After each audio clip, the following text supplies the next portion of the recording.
Welcome to the new show called Dumb Money. Now, it's not called Dumb Money because of the things you email in that might be dumb sometimes, but because of some of the answers we'll get to the questions you have asked. And that's because we're going to be asking random people on the streets what their opinions are on the financial questions you have asked. Oh, and by the way, I'm really trying to get to 100,000 subscribers, so please consider subscribing. So today's email comes from Ruth Vincent. I just received a lump sum of $65K. I have $11K in credit card debt, 18 to 25% APR, $10K car loan, 10% APR, and $40K student loans on pause but 3%, zero in investments, and no emergency fund. I currently make $70K in New York City. I'm in the process of interviewing for a new job and getting $90K offers. I still live with my parents and I hope to move to a different state next year. I'm in my mid to late 20s. How would you spend the money? That's a great question. There can be lots of answers to that, lots of ways to assess that $65,000. But before I give my take on it at the end, let's see what the average person thinks. Please pay the student loans. Why should he pay those off with a low interest rate? With a low interest rate because they're probably going to continue to climb up if he doesn't pay on them. What about the car debt and the credit card debt? Simple as this, brother. He's in his mid-20s. After 7 years, all that's going to fall off anyway. Keep living, brother, okay? Just keep living, don't pay anything off? And just pay a little bit, you know what I'm saying? Pay what you can. Yeah. And then just keep living. You know, life's too short out here to be, you know what I'm saying, worried about, oh, man, I got this and that. Now you're stressing. Now you ain't got no money. Live, man. You know what I'm saying? What should he do with the $65,000 he just got? Pay a little bit of it off, manage it, and live. That's it. That's it. A little off of it, put some in savings. I'll put some in savings. Put about 20 grand in savings. Probably put a down payment on the house. Pay the debt off for the loan. Which loans? All the loans? Yeah, why not? Yes. Any reason why with the low interest rate student loans and high interest rate car debt, credit card debt? Should he do anything different? What should he attack? You should pay off the high interest rate off the credit card first, and then pay off the student loan debt. I don't know. I didn't really pay attention to her question. Would you pay off the low interest rate student loans very quickly, or would you invest the rest beyond the minimum monthly payment? Damn, so many questions. I'm not sure. I don't know what I invested in, so I couldn't tell you. Couldn't tell you either. He should pay it off. All of it? All of it. Should he attack any of them in a priority over the other ones? Maybe do the low interest last, I think. Honestly, not too sure, but pay it off. Should he write a check right now with the $65,000 and all of it's gone, or should he be more strategic with it? One by one, maybe not all at the same time, but should definitely keep that money to pay off that debt as he needs to. Maybe save a little bit on the side as extra just in case anything goes wrong, but pay it off for sure. Pay it off? I was totally spacing out. I'm so glad. I don't know. He should pay it off, what she said. What should he pay off? All of it or just portions of it? I mean, I would do all of it. I don't want to be in debt. So he just takes the $65,000, he writes a check, all of it's gone, and then the $65,000 basically goes to zero. I guess. I don't know. But then he has no debt. Ah. Now he can start making money. I don't know. Yeah. So that's your suggestion, just pay it all off? Yeah. And the student loan rates are low interest, right? They are. But are they compounding interest? Do you know the ECF and ACF for those? They're not compounding yet, so they're going to compound, it looks, in about a year and a half, and then they're going to be sitting at compounding at 3%. 3%. And how about the auto and other loans? Auto's at 10, credit card is at 18 to 25. And are they accruing interest yet? They are. How much interest have they accrued yet? I do not have that information. Definitely pay off the credit card and auto for sure. And then I would personally pay off as much of the student loans as possible. However, I would leave a few thousand just for right now, given the fact that he is taking out that many loans. He's probably not necessarily the best with his money. So I would tell him, take out and get most of your loans and buy long ECFs. The Dow just dropped because they're probably going to raise the baseline interest rate that the Fed sets, the federal funds rates, for several more months. So the stocks are going to continue to drop. So it's a good time to buy and buy long so it can hold up over time. And growth ETFs like ones from Larry Vogel, so Vanguards, Those do like 10 to 20 a year percentage wise, and just hold on to that for 10 years and have like a couple thousand for right now. Okay, so he's paying off the car debt immediately and the credit card debt immediately. How much is going into the ETFs versus paying off the student loans? I would say since he got a gift of $40,000, you said? $65,000. $65,000. Okay, so he can pay off all of his loans then. He can with a check right now. I would recommend paying off all of his loans now, especially given that they're raising interest rates, and that means that they'll probably raise interest rates on him further, especially if he tries to change anything. And then take about $3,000 of his remaining $5,000 and invest it long run. So if he's working, it may be hard to play the stock right now, and then take $2,000 just in case and have it with him. I'll look for a different job. Make some more money. I don't know. Well, he makes $70,000, but he just received a gift of $65,000. So what should he do with the $65,000? I'm not sure. Sorry, I'm super cold. I'm cold too. It's okay. Probably with the low interest rate on his loans, I would just keep paying that. I'd pay off my credit card debt because usually the interest rate's pretty high and I'd get out from under it. Okay. And same with the car debt at 10% interest? That one, no, you're always going to have car debt, so just live with it. And then with the remainder of it, instead of paying off the student loans early? Invest it.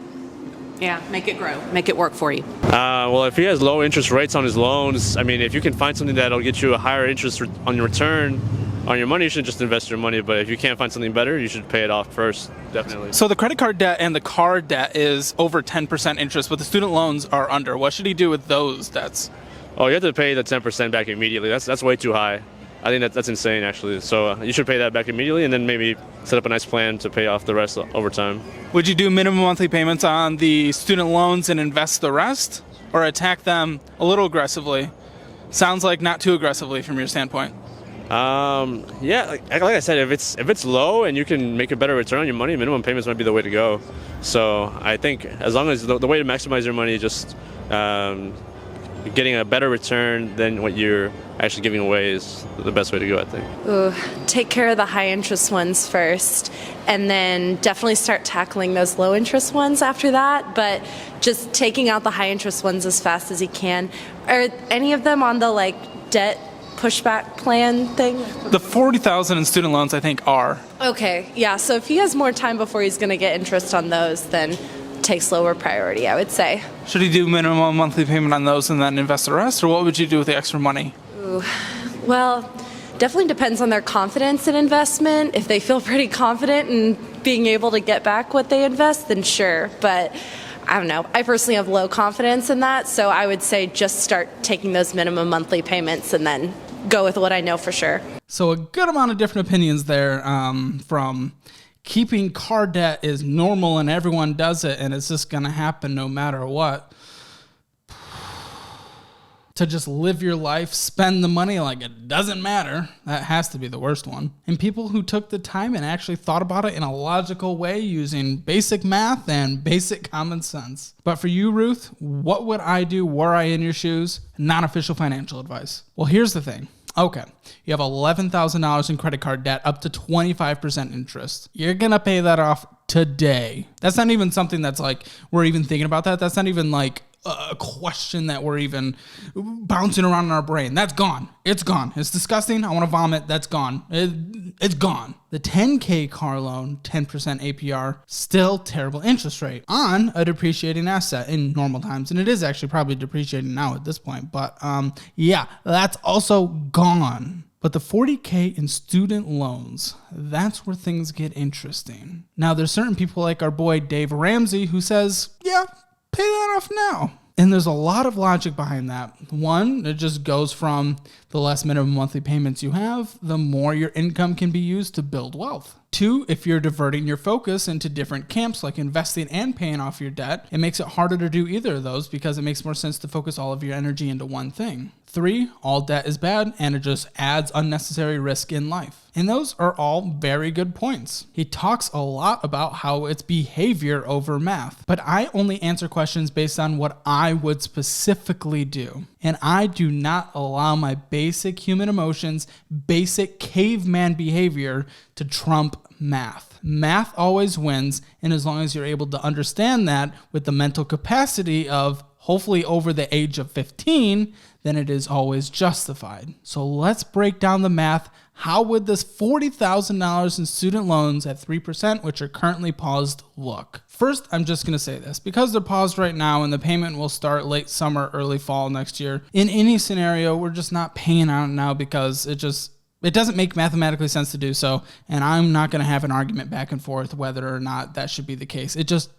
There is no mathematical justification for paying it off now. But let's jump into the math of paying it off early versus investing. So in your situation on the standard 10-year repayment plan, once payments resume, your minimum monthly payment will probably be around $386 at that 3%, $400,000. The total interest you'll be paying in those 10 years is $6,349. That sucks. No one likes that. Why lose $6,349 when you don't have to? Now, if you double your payment, an extra $386 or $772 total on a monthly basis, that would be $3,000 of interest accrued over the 5 years you'll be paying it off. So half the time and half the interest. But what are you losing in that situation when you double your minimum monthly payments on your low interest student loans? Now, to do this math, we are going to assume that you paid it off early, twice as early, saving half the interest by paying it off in 5 years, doing $772 a month. And then for the next 5 years in that same 10-year span, of course, you're going to be putting $772 into like the S&P 500. After that, your account would be worth $59,105, of which compound growth accounts for $12,785. So after you subtract the $3,000 lost due to the interest on the student loans, you will be left with total account value of $56,105. But if instead of paying off your student loans twice as early, you put the extra $386 into the S&P 500 for the full 10 years while you're paying off your student loans for the full 10 years, though you will have gained $6,349 of interest against you paying off the student loans, your investment account would be worth at the end of those 10 years $77,147, $30,827 of it being from compound growth. So after the extra interest you're paying on the student loans by not paying it off early,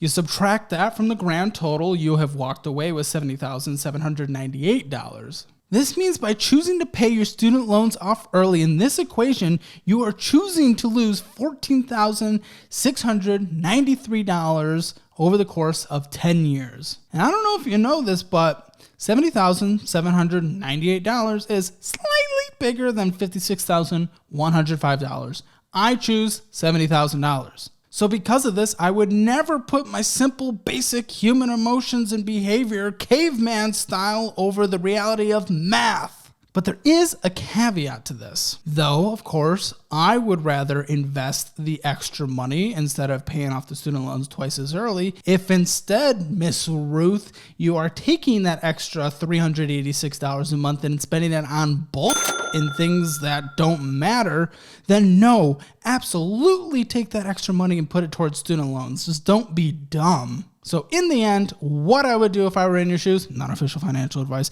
I would obviously pay off that credit card debt today, that car loan today, and then once student loans start back up, I would just be paying off the minimum monthly payments, investing the rest that you would put towards student loans if you wanted to pay it off early, get that new job, use the rest of the money to make sure you get to the new state relatively safely in a decent apartment, make sure you have an emergency fund, and start investing for the future and live an amazing, wealthy life. Follow all the socials and check out the fun links in the description and subscribe.